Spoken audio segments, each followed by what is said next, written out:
नमस्ते. आपलं अरविंद गणेश दामले चॅनेलमध्ये स्वागत आहे. मी अरविंद दामलोय आपल्यासमोर प्रस्तुत करीत आहे माझ्याच काही रचना. हा आहे ह्या रचनांचा 1071वा भाग. आपल्याला या पसंत पडल्या तर माझ्या अरविंद गणेश दामले चॅनेलला सबस्क्राईब करा, लाईक करा, शेअर करा आणि बेल आयकॉन दाबायला विसरू नका.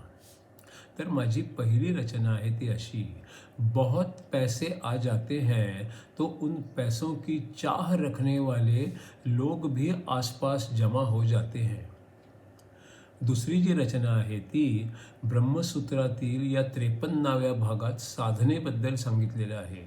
मागच्या भागात उपनिषदांमधील अनेक विधानांच्या बद्दल शंकांना दूर केलेलं आहे, खास करून जे वरवर परस्पर विरोधी वाटतात. आता इथे ब्रह्म कसं आहे, आत्मा पुढच्या जन्मात कसा जातो, वेगळे वेगळे गुण कसे येतात जातात, शिक्षण कसं होतं वगैरे आहे. पहिल्या भागात 5 अग्नींवर ध्यान आणि अलिप्तता आणणं वगैरे आहे. याच्याच दुसऱ्या भागात व्यक्ती कशी असते आणि ब्रह्म कसं असतं याच्याबद्दल आहे. तिसऱ्या भागात महावाक्य आणि ध्यानाच्या प्रकारांबद्दल आहे आणि चौथ्यामध्ये मुक्तीबद्दल आहे. पुनर्जन्म टाळायचा असेल तर कर्माच्या परिणामांच्या बद्दल उदासीन असावं हे सांगितलेलं आहे. हे तर उघडच आहे की आत्मा एक शरीर सोडून दुसऱ्यात जातो तेव्हा प्राण त्याला मदत करतो. प्राणाच्या बरोबर इंद्रिय, मन, कर्मांचे परिणाम, अज्ञान आणि प्रवृत्ती पण त्याच्याबरोबरच जातात. मग एक आणखी चांगलं शरीर मिळतं. म्हणूनच पूर्वजन्मातली पापं आणि पुण्य यांची फळं पण तेव्हा मिळतात. आता शंका अशी की आत्मा जेव्हा शरीर सोडून जातो तेव्हा त्याच्या भोवती हे सगळं पूर्वजन्माचं असतं का नसतं? असंही म्हणतात की पंचमहाभूतं तर सगळीकडेच असतात. मग त्यांनीच बनवलेलं काहीतरी आत्मा उगीचच का बरं घेऊन जाईल? याबद्दल पुढचं पहिलं आणि एकूणातलं 302वं सूत्र बघू.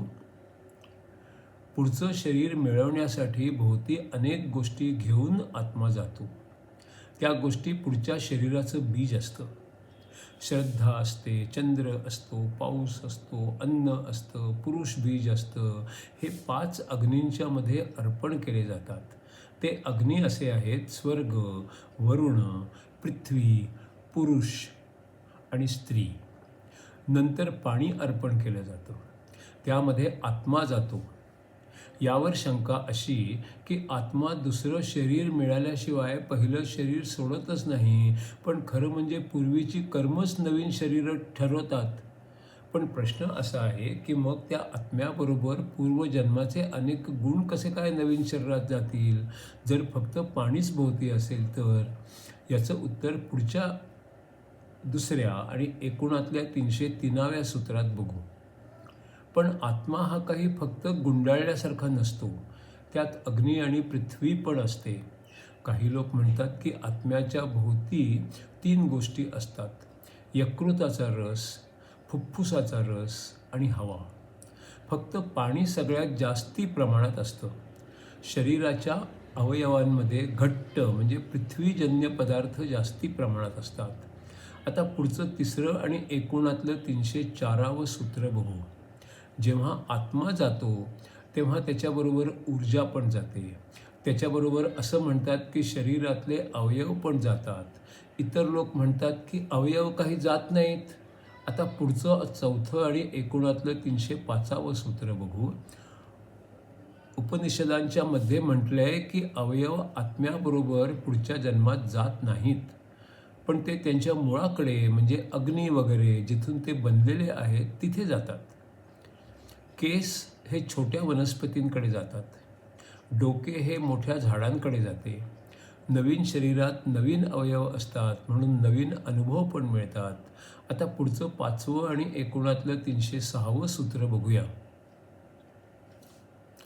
यज्ञात 5वी आहुती दिली की 6वी पाण्याची असते आणि त्याचा माणूस बनतो. आणि मग म्हटलंय की स्वर्ग हा अग्नीच आहे, माणूस बनतो हे काही पटत नाही. 5वं पाण्याचं अर्पण म्हणजे श्रद्धा. पाणी हे दुसऱ्या शरीराचं बीज बनू शकतं. शिवाय पाणी म्हणजे तीर्थ देखील असतं, पवित्र पाणी असतं.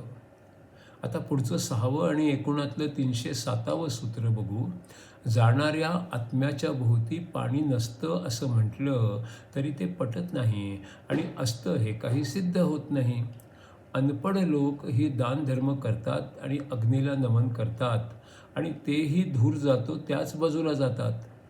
यज्ञात अग्नी आणि अग्नीत श्रद्धा असंही असतं. आत्म्याच्या भोवती जे पाणी असतं ते जसं काही अग्नीला अर्पण केलेलंच असतं. आता पुढचं 7वं आणि एकूणातलं 308वं सूत्र बघू. आत्म्याची ओळख न झाल्यामुळे, अज्ञानामुळे असं समजलं जातं की आत्मा हा देवांचं खाद्य बनतो. खाद्य हा शब्द प्रतिकात्मक आहे. त्यांच्यामुळे देवांना आनंद होतो हे खरं. अज्ञानी लोक कर्मकांडांच्या मध्ये गुंतून जातात. त्यांना कदाचित कष्ट न करता जवळचा रस्ता शोधायचा असेल. अशा दुनियेपेक्षा गंधर्वांच्या दुनियेत 100 पट जास्त आनंद मिळतो आणि त्याहीपेक्षा 100 पट आनंद देवांच्या दुनियेत मिळतो. आणि त्यानंतर आत्म्याच्या परतीची पद्धत. पुढचं 8वं आणि एकूणातलं 309वं सूत्र आता बघूया. जेव्हा केलेल्या चांगल्या कर्मांचं पुण्य संपतं, देवांच्या लोकातून आत्मा परत पृथ्वीवर येतो. ज्या मार्गाने गेला होता त्याच मार्गाने परत येतो. कधीकधी वेगळ्या मार्गाने पण परत येतो. धुराबरोबर स्वर्गात पोचलेला आत्मा जेव्हा परत येतो तेव्हा तो पुन्हा मनुष्य जन्म घेतो आणि पुन्हा उत्तम कर्मही करतो किंवा ज्ञान मिळवतो आणि त्याबरोबरच मुक्ती पण मिळवतो. इथे एक शंका आहे. आत्मा परत येतो तेव्हा तो केलेल्या कर्मांचं सगळं फळ संपवून येतो की काही कर्म बरोबर घेऊन येतो? यावर काहींचं मत असं की कर्म संपवून येतो आणि मग नवीन कर्म सुरू करू लागतो. पूर्वजन्माचं फळ संपलेलं असतं, पाप आणि पुण्य दोन्हीचं. मग आत्मा पुन्हा आकाशात येतो, मग हवेत, मग पावसात आणि मग पृथ्वीवर येतो. स्वर्गात काय आनंद उपभोगायचा तो उपभोगतो आणि नव्याने सुरुवात करतो. जेव्हा केलेल्या कर्मांचा काही परिणामच होत नाही तेव्हा मृत्यू येतो. स्वर्गात पुण्यकर्म संपतात आणि मग उरलेली पापं घेऊन तो आत्मा परत एकदा पृथ्वीवर येतो. ज्यांचं खूप पुण्य असतं ते पटकन चांगला जन्म घेतात. ज्यांचं खूप पाप असतं ते पटकन वाईट कुटुंबात जन्म घेतात. आता प्रश्न असा आहे की हे उरलेलं कर्म काय असतं? असं म्हटलंय की मृत्यूनंतर कर्माचं भांडं रिकामं केलं जातं. पण जे काही कर्म भांड्यांच्या कडेला चिकटलेलं असतं ते तर पुन्हा पृथ्वीवर येतं. काही लोक म्हणतात की एकदा कर्माचे परिणाम संपले की मग सगळे संपले. काही लोक म्हणतात की सगळं कर्म संपतच नाही आणि मग त्याचा परिणाम पुढच्या जन्मावर पण होतो आणि तिथून पुढे नवीन आयुष्य सुरू होतं. काही लोक म्हणतात की चांगली आणि वाईट कर्म दोन्ही संपून जातात, पण इतर कर्म शिल्लक राहतात. जसं घेतलेलं शिक्षण, तांत्रिक ज्ञान ही कर्म स्वर्गात गेल्यावर सुप्त असतात आणि आत्म्याच्या बरोबर परत येतात.